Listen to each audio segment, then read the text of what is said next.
我哋可能成日都聽到老一輩嘅人話以前嘅幾好幾好，幾平幾平，依家嘅幾貴。最簡單嘅一個例子啊，就係一罐汽水喺美國70、80年代可能為5毫子嘅啫，但係依家可能已經要過2銀錢啦。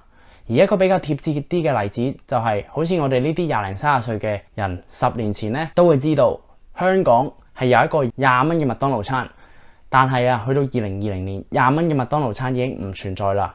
最平嘅麥當勞餐咧都要25蚊，就係麥樂雞餐啦。飯燒雞腿包啊，同埋雙層芝士孖寶呢啲餐咧已經去到26、7蚊啦。點解會咁嘅咧？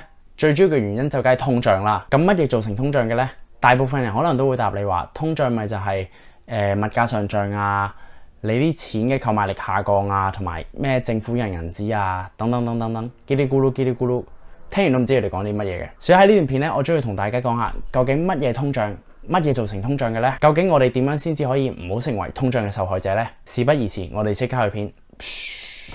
Hello， 大家好，我係阿 Ted， 今日想同大家講嘅係通脹。究竟乜嘢造成通脹嘅咧？美國嘅建國之父 Ben Franklin 曾經講過，你每儲1蚊就係每賺咗1蚊。但係最諷刺嘅地方係，自 Ben Franklin 17幾年嗰年代去到依家，每1蚊嘅購買力已經下降咗超過98%啦。計翻一條數上嚟咧，我都唔知點樣計啦。但係網上面揾到資料就話，1800年嘅1蚊咧，兌翻起依家大概為21蚊左右。最主要嘅原因係根據呢個嘅通脹幅度啦，亦都帶到嚟我今日嘅主題就係通脹啦。通脹嘅意思就係物品價格上升嘅同時啊，你嘅錢嘅購買力同時下降。簡單啲嚟講就係啲嘢越嚟越貴，但係啲錢就越嚟越唔見使啦。我呢度再以美國為例啦，因為佢哋擁有全世界最大嘅經濟體系。美國過往嘅通脹幅度大概由1914年去到依家2020年，大概為3% 左右，平均嘅通脹幅度。即係簡單啲嚟講啊，如果我今日儲咗1蚊，喺30年之後呢1蚊嘅購買力只係會下降得翻4毫子嘅啫。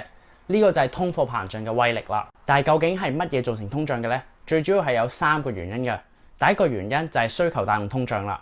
需求帶動通脹嘅意思就係一件貨品嘅需求多過供應嘅時候咧，貨品嘅價格就會上升啦。我哋可以以口罩作為一個例子啦。當疫情爆發嘅時候啊，口罩供不應求，人人都想買到一盒口罩，但係口罩嘅供應喺嗰陣時係不變噶嘛。但係突然間好多人都想買一盒口罩，佢哋願意俾更加多嘅錢去買呢盒口罩嘅時候咧，口罩嘅價格就會升啦。經濟學家就稱呢啲情況為太多嘅錢去追逐太少嘅貨品啦。有好多嘅原因咧，都會產生到需求帶動通脹㗎。第一個最大最普遍嘅原因咧，就係一個強嘅經濟啦。一個強嘅經濟嘅意思就係話人均嘅生活水平上升啦。咁佢哋生活水平上升嘅時候咧，佢哋嘅貨品需求都會增加啦，因為佢哋會使得多啲嘅錢噶嘛。咁貨品需求增加嘅時候，貨品嘅價格都會上升啦。貨品價格上升嘅時候咧，即係啲公司大公司就賺得多啲嘅錢咯。咁呢啲嘅公司啊，當佢哋要迎合大眾嘅產品需求嘅時候咧，佢哋要請得多啲嘅人啦，要有高啲嘅人工去留翻住啲人啦。呢啲種種嘅因素咧，都係會帶動經濟去增長噶。咁多啲人有工翻咧，消費自然就會增加啦。消費增加就係需求增加啦。需求增加嘅時候咧，人工又會高啲啦，又會多啲人有工翻啦。呢個就係我哋所稱為嘅通貨膨脹嘅良性循環啦。聽完呢個需求帶動通脹啦，依家就有一個叫做成本帶動通脹啦。攞唔攞命 ？OK， 講翻成本推動通脹。成本推動通脹嘅意思就係話，當一啲原材料啊或者人力物力嘅價格增加嘅時候咧，生產成本都會增加啦。咁當生產成本增加嘅時候，好多嘅公司佢哋未必有咁多嘅錢咧去繼續供應同一數量嘅貨品。咁喺呢個時候咧，貨品嘅供應量就會下降啦。但係貨品嘅需求係不變噶嘛。當越嚟越少嘅貨品喺呢個市場上面嘅話咧，呢樣貨品嘅價格就會上升啦。其實就係咁簡單。一個最經典嘅例子咧，就係1970年嘅石油危機啦。嗰陣時啊，有好多嘅石油大國咧都增加佢哋嘅石油價格啦。但係人對於石油嘅需求係不變噶嘛。咁大眾都要繼續揸車翻工噶嘛。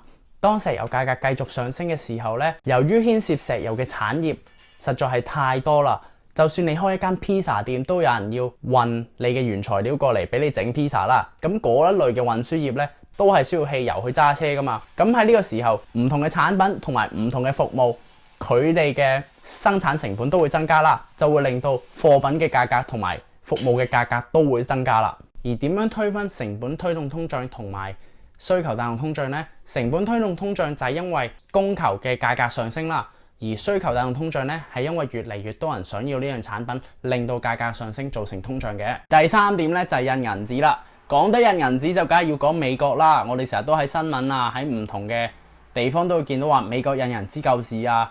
加上啊，佢哋係全世界最大嘅經濟體系啊，所以等我哋去了解下究竟美國係點樣去揾佢哋嘅錢出嚟嘅咧。先我哋知道一個地方叫做國會啦。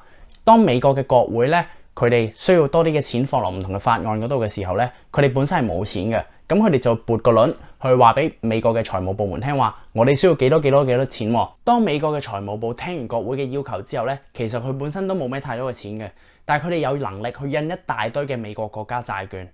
記得我之前講過，債券嘅意思即係問人借錢嘅憑證，而美國嘅債券咧，即係美國向其他人借錢嘅一個憑證。而通常呢啲嘅債券咧，都會俾一大部分嘅大型銀行買咗啦，或者一啲主權國家，例如中國啊或者日本去買咗嘅。當佢哋將呢所有嘅債券咧賣出去之後咧，佢哋就攞到錢啦，然之後呢啲錢就會撥翻去俾國家嘅項目。但係你就可能會問，邊度嚟印銀紙啊？咁樣一講到印銀紙咧，我哋一定要提到嘅美國聯邦儲備銀行啦，亦都係我哋所講嘅 Fed。咁呢個機構係啲乜嘢嚟嘅咧？佢唔係一間銀行，亦都唔係一個儲備。但係當美國聯邦儲備銀行咧買呢啲債券嘅時候，喺銀行買呢啲債券嘅時候咧，佢哋會有足夠嘅錢去撥俾去銀行，然之後佢哋自己就會攞走呢啲嘅國家債券㗎。咁你就會問，點解呢個美國嘅聯邦儲備銀行會有咁多嘅錢咧買呢啲嘅國家債券咧？好噶，我可以同你講，美國聯邦儲備銀行嘅錢係憑空去產生出嚟嘅啫。當美國嘅聯邦儲備銀行買一啲國家嘅債務啊，或者其他嘅企業債啊，或者其他嘅證券項目嘅時候咧，錢就誕生出嚟啦。你咁做嘅原因咧，最主要係想將更加多嘅錢嘅流量放入呢個公開嘅市場上面，去刺激呢個經濟。呢一個情況就係我哋所稱為嘅印銀紙、量化寬鬆或者係 QE 啦。你唔信我話佢呢啲錢係憑空咁產生出嚟啊？喺1984年啊，美國嘅聯邦儲備銀行曾經都公開講過，當你寫一張支票嘅時候，你嘅銀行戶口係需要有足夠嘅存款去支持你呢一張支票啦。但係當美國聯邦儲備銀行寫呢一張嘅支票嘅時候咧，佢哋係唔需要有任何嘅銀行存款㗎。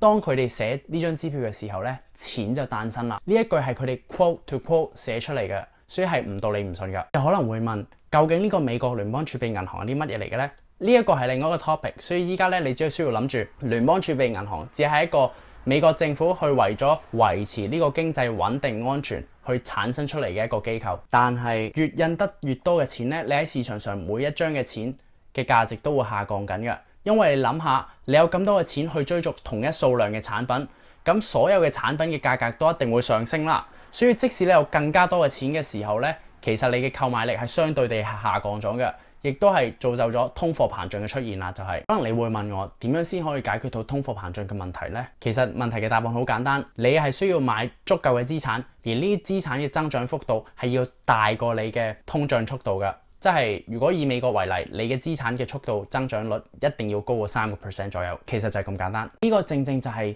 引致到一個好大嘅貧富懸殊問題啦。你諗下一啲有錢嘅人，佢哋擁有嘅資產唔單止係成長得快過通脹速度㗎，佢哋係會跟住時間咁樣去增長。而一啲冇錢嘅人咧，佢哋唔單止冇資產，而且佢哋嘅錢正正都係俾通貨膨脹咁慢慢咁侵蝕緊㗎，所以我哋一定要學識點樣管理個人嘅財務，學識投資，咁樣我哋先至唔會俾呢個通貨膨脹嘅怪物去令到我哋嘅錢越嚟越唔見使。你話係咪？今日段片有啲長，但係我希望我學到嘢嘅同時，大家都會學到少少關於通貨膨脹嘅原理。希望我哋大家都唔好成為通貨膨脹嘅受害者。如果大家鍾意我呢段片嘅話，一定要記住 like、share 同埋 subscribe。我哋下個星期再見。